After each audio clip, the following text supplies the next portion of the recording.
विधानसभा monsoon सत्र का आज 5वां दिन है और एमपी विधानसभा में आज भी बजट पर चर्चा होगी। नरसिंह घोटाले पर फिर हंगामे के आसार जताए जा रहे हैं।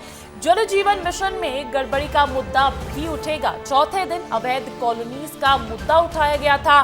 मूंग की बोरी लेकर विधानसभा पहुंचे थे हरदा विधायक। हंगामेदार रहा था विधानसभा सत्र का चौथा दिन भी और आज जहां 5वां दिन है तो उसके भी हंगामेदार रहने के आसार जताए जा रहे हैं। लेकिन साथ ही साथ एमपी विधानसभा में आज बजट पर चर्चा हो सकती है। नरसिंह घोटाले पर फिर हंगामे के आसार जताए जा रहे हैं। क्या कुछ खास रहने वाला है आज 5वें दिन के कार्यक्रम में, इसकी जानकारी लेने के लिए रुक करूंगी। मेरे साथ जुड़ गए हैं हमारे ब्यूरो चीफ श्याम सिंह तोमर जी। श्याम जी, क्या कुछ जानकारी निकलकर सामने आ रही है? विधानसभा सत्र का आज 5वां दिन है। देखिए, आज 5वां और बहुत महत्वपूर्ण दिन है और अगर हम इसको देखें और कार्यसूची देखें विधानसभा की तो उसमें हमको समझ में आता है 3 अशासकीय संकल्प आने हैं आज। इसके अलावा 54 याचिकाएं प्रस्तुत की जानी है और कल तक जो बजट पर चर्चा चल रही थी वो आज भी कंटिन्यू होगी। विभागवार चर्चा होगी। इसमें सभी सत्ता पक्ष और विपक्ष के जो लोग हैं वो शामिल होंगे। फिलहाल ये शेड्यूल में रखा गया है। चर्चा होगी, अशासकीय संकल्प रहेंगे। बिल्कुल, लेकिन श्याम जी, नरसिंह घोटाला हो या जल जीवन मिशन से जुड़ी गड़बड़ी हो, तमाम ये सारे मुद्दों को लेकर क्या विपक्ष आज भी हंगामा कर सकता है? देखिए, विपक्ष तो हंगामा कर ही रहा है। इसके अलावा सत्ता पक्ष के जो विधायक हैं वो भी अपनी क्षेत्र की कई समस्याओं को बखूबी उठा रहे हैं। ये बड़ी बात है। सत्ता पक्ष के विधायक जो है वो कह रहे हैं कि उनके क्षेत्र में जल जीवन मिशन की आपने बात की, स्थिति ठीक नहीं है। कई सड़कें जो है उनकी स्थिति ठीक नहीं है। तो जो है वाकई में लग रहा है कि विधानसभा में जो कार्रवाई हो रही है, सत्ता पक्ष और विपक्ष मिलकर जनता के मुद्दे उठा रहे हैं, ये होना भी चाहिए। यही वहाँ होता है। बिल्कुल, ये विपक्ष की ताकत भी है और जरूरत भी है और आवश्यकता भी है। आप बने रहिएगा मेरे साथ, रुक करूंगी आपका अगली खबर के साथ। तो देखिए, एक तरफ जहां विधानसभा सत्र चल रहा है तो वहीं अमरवाड़ा चुनाव पर भी खासा फोकस तमाम पार्टियों का नजर आ रहा है। अमरवाड़ा चुनाव में मुख्यमंत्री का फोकस है और इसी सिलसिले में वो वहां पर मौजूद है। लगातार प्रचार प्रसार कर रहे हैं, बैठकें कर रहे हैं और आज भी उनका वहां पर मुख्य दौरा रहने वाला है। दोपहर तकरीबन 1:30 बजे तक वो अमरवाड़ा में ही रहेंगे। सीएम डॉक्टर मोहन यादव सुबह तैयारी की करेंगे समीक्षा और फिर तकरीबन 11:30 बजे अमरवाड़ा के ग्राम छिंदी में जनसभा को संबोधित करेंगे। बीजेपी प्रत्याशी कमलेश शाह के समर्थन में जनसभा को संबोधित करते नजर आएंगे सीएम डॉक्टर मोहन यादव और फिर तकरीबन 1:30 बजे सुरला खापा मंडल में भी जनसभा को संबोधित करेंगे। तैयारियों की समीक्षा भी कर रहे हैं। कहीं ना कहीं अमरवाड़ा उपचुनाव जो है वो भारतीय जनता पार्टी के लिए बेहद खास हो जाता है, क्योंकि एक ऐसा विधायक जो वहां से विधायक था, उसने कांग्रेस पार्टी का हाथ छोड़कर भारतीय जनता पार्टी का दामन थाम लिया है। ऐसे में बीजेपी की तरफ से कोई कोर कसर नहीं छोड़ी जा रही है। छिंदवाड़ा का गढ़ भेदने में कामयाब रही भारतीय जनता पार्टी और अब फोकस जो है वो अमरवाड़ा उपचुनाव पर नजर आ रहा है। बीजेपी प्रत्याशी कमलेश शाह के समर्थन में इसी सिलसिले में सीएम डॉक्टर मोहन यादव आज 2 जनसभाओं को संबोधित करेंगे। वहीं देखिए, इसके बाद आज टीकमगढ़ भी जाएंगे सीएम डॉक्टर मोहन यादव। अमरवाड़ा के बाद उनका कार्यक्रम टीकमगढ़ में रहने वाला है। टीकमगढ़ जाएंगे सीएम और उसके बाद शाम 4 बजे पहुंचेंगे टीकमगढ़। सदाशिव प्रतिमा का लोकार्पण करने का कार्यक्रम रखा गया है। योजनाओं के हितलाभ भी करेंगे ट्रांसफर। और कौन सी योजना है? लाडली बहना योजना, सीएम किसान कल्याण योजना, पीएम उज्ज्वला अनुदान, सामाजिक सुरक्षा पेंशन, इन सभी की किस्त भी ट्रांसफर करने वाले हैं। तो आज अमरवाड़ा उपचुनाव में प्रचार प्रसार के बाद टीकमगढ़ पहुंचने वाले हैं। क्या कुछ खास कार्यक्रम टीकमगढ़ में रहने वाला है, इसके लिए रुक करूंगी मेरे सहयोगी श्याम सिंह तोमर का। लगातार बने हुए मेरे साथ। श्याम जी, अमरवाड़ा के बाद टीकमगढ़ का दौरा है सीएम डॉक्टर मोहन यादव का, वहां पर क्या मुख्य कार्यक्रम रहने वाले हैं? देखिए, मुख्य कार्यक्रम की अगर हम बात करें तो टीकमगढ़ के जतारा जो कि विधानसभा सीट है, वहां पर उसके अंतर्गत जो है कार्यक्रम करेंगे। वहां पर सिंगल क्लिक पर 3 योजनाओं, केंद्र और राज्य की जो योजनाएं हैं, किसान कल्याण है, इसके अलावा उज्ज्वला योजना है, लाडली बहना योजना है, बहुप्रतीक्षित योजना है, उसकी जो है राशि आहरित करेंगे, यानी खातों में राशि जाएगी। सिंगल क्लिक पर ये होगा आयोजन। बड़ा आयोजन है। ये स्वर देने की कोशिश है कि हमारे लिए अमरवाड़ा हो, टीकमगढ़ हो, बहुत महत्वपूर्ण है। सरकार भोपाल से ही कार्यक्रम नहीं करेगी, इंदौर से ही नहीं करेगी, जबलपुर से नहीं करेगी, ग्वालियर से नहीं करेगी, जनता के बीच उन छोटे छोटे सेंटर पर भी जाकर जो है योजनाओं का प्रतिसाद, योजनाओं को हितग्राहियों को देना करेगी। ये स्वर देने की कोशिश है। दूसरा, आपने बताया कि आज प्राकट्य उत्सव है, प्राकट्य उत्सव में जो है शिव जी की प्रतिमा का अनावरण होना है, बड़ा कार्यक्रम वो भी है।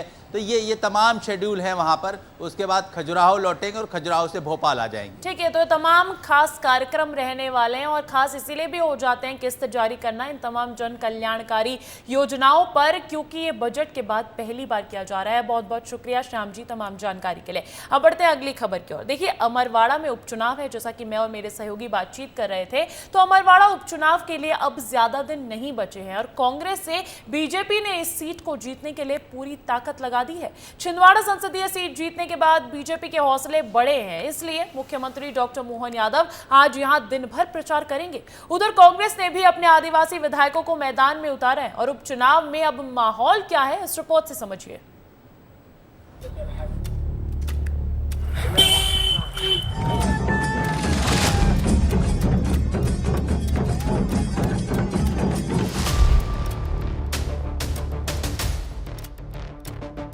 इसे शोर नहीं समझिए, बिगुल समझिए। चुनाव करीब है।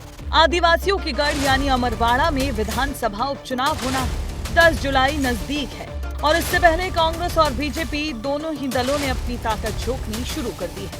बीजेपी 21 साल पहले यहाँ चुनाव जीती थी। इसी से अंदाजा लगाया जा सकता है कि अमरवाड़ा कांग्रेस और कमलनाथ का गढ़ है। कौन सी गलती की, कौन सा जुल्म किया मैंने इन 45 साल में, कौन सा अन्याय किया मैंने? मैं चाहता था आपको सिर नहीं झुकाना पड़े कमलनाथ के कारण। और मुझे याद है अपने छिंदवाड़ा में 2000 गांव में से 400 गांव में बिजली थी, 400 गांव। इसी कड़ी में समय की कमी को देखते हुए कांग्रेस कमेटी के अध्यक्ष जीतू पटवारी अमरवाड़ा में डटे हुए हैं। लगातार आदिवासियों को साधने की कोशिश कर रहे हैं।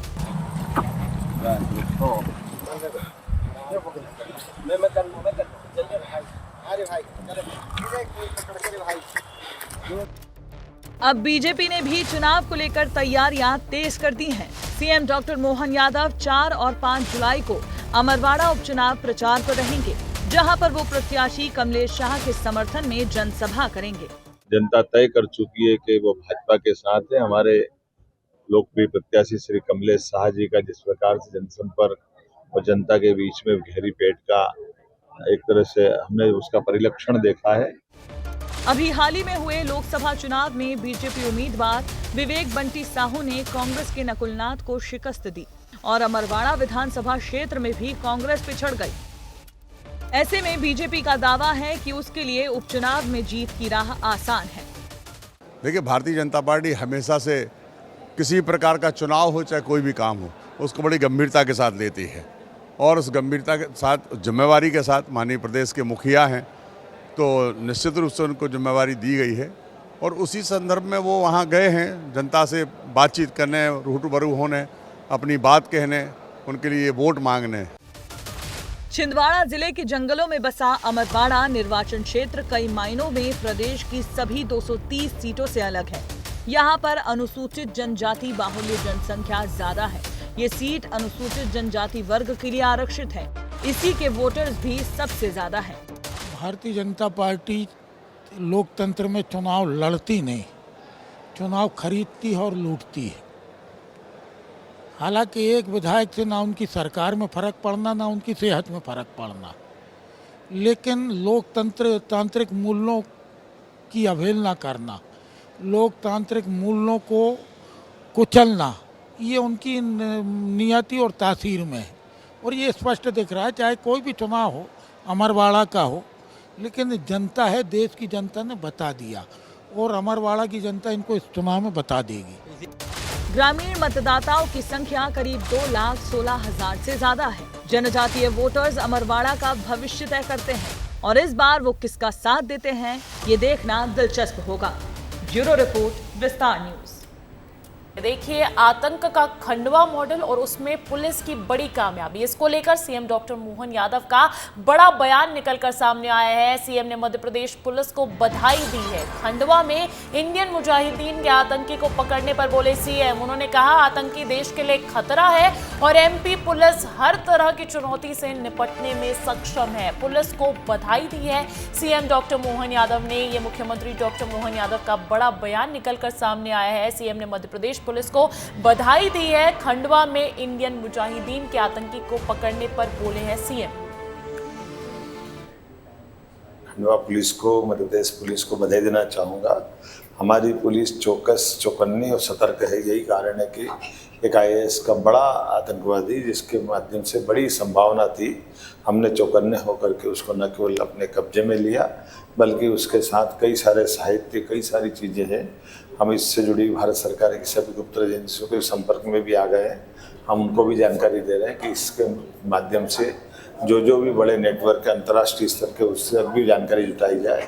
और जैसा मैंने पहले भी कहा कि मध्य प्रदेश की पुलिस और मध्य प्रदेश का प्रशासन किसी भी प्रकार की कोई घटना हो ये बर्दाश्त नहीं करेगा। और अगली बड़ी खबर ग्वालियर से मिल रही है, जहां एक बड़ा हादसा होते होते टल गया। अंचल के सबसे बड़े अस्पताल में गिरी छत। जयारोग्य अस्पताल समूह के कमला राजा महिला एवं बाल हॉस्पिटल में ये सीलिंग गिर गई। हॉस्पिटल की स्पेशल केयर न्यूबॉर्न यूनिट की गिरी है छत और हादसे के दौरान सीलिंग के नीचे बाल बचे मासूम यानी कि न्यूबॉर्न बेबीज जो हैं वो वहां पर मौजूद थे और उस वक्त वहां पर सीलिंग गिर गई। ग्वालियर में ये बड़ा हादसा होते होते टल गया है। अंचल के सबसे बड़े अस्पताल में छत गिरने की जानकारी निकलकर सामने आ रही है। जयारोग्य अस्पताल समूह के कमला राजा महिला एवं बाल हॉस्पिटल में गिरी सीलिंग। हॉस्पिटल की स्पेशल केयर न्यूबॉर्न यूनिट की गिरी है छत और हादसे के दौरान सीलिंग के नीचे बाल बचे मासूम।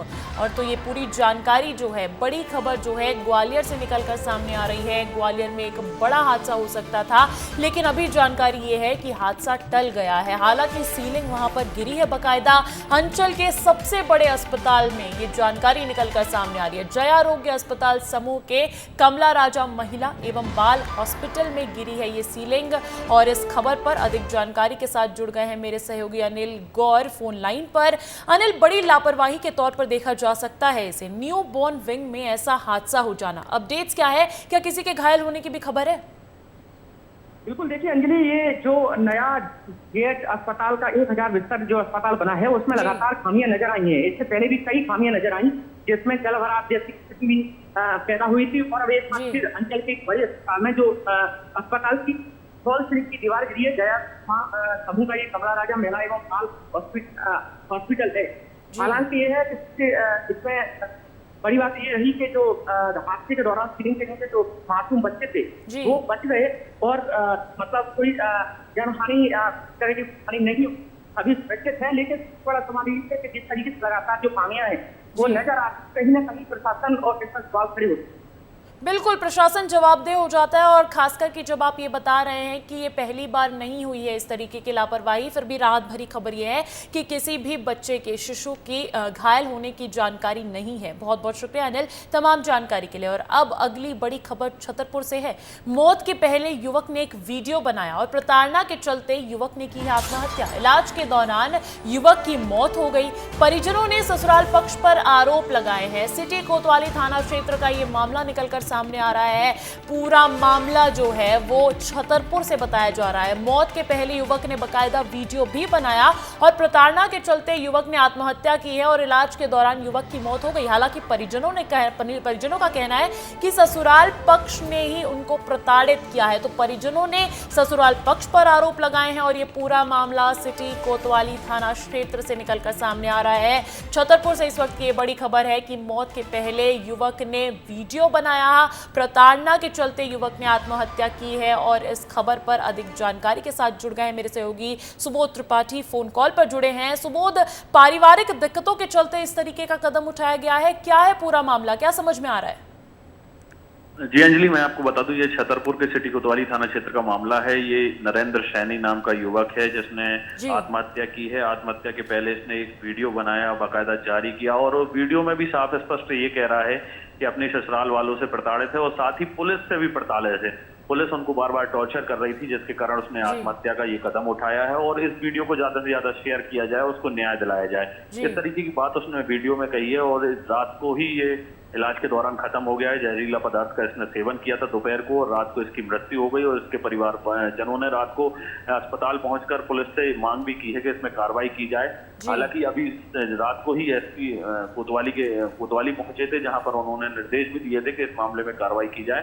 अब ये कुछ देर बाद स्पष्ट हो पाएगा कि इस मामले में क्या कार्रवाई होती है, लेकिन जो ये साफ है, ये युवक ने जो आत्महत्या की है इसमें कहीं ना कहीं प्रताड़ना उसको दी गई है और जिसके कारण उसकी मौत हुई है। उसकी शादी 2 वर्ष पहले हुई थी और उसकी पत्नी का भी कोई केस चल रहा है दहेज प्रथा का।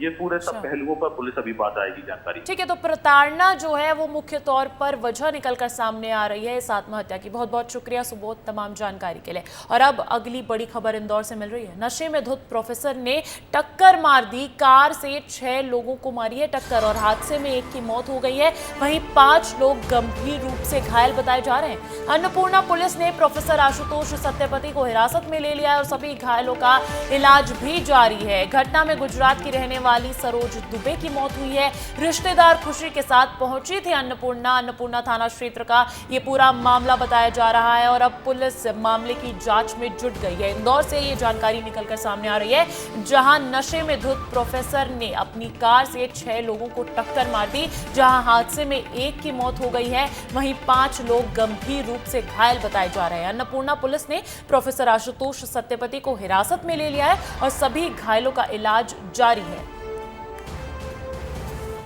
तो वहीं देखिए, नर्सिंग कॉलेज घोटाले के तार मंदसौर से भी जुड़ते नजर आ रहे हैं। सीबीआई की टीम मंदसौर के श्रीजी नर्सिंग कॉलेज के औचक निरीक्षण पर पहुंची।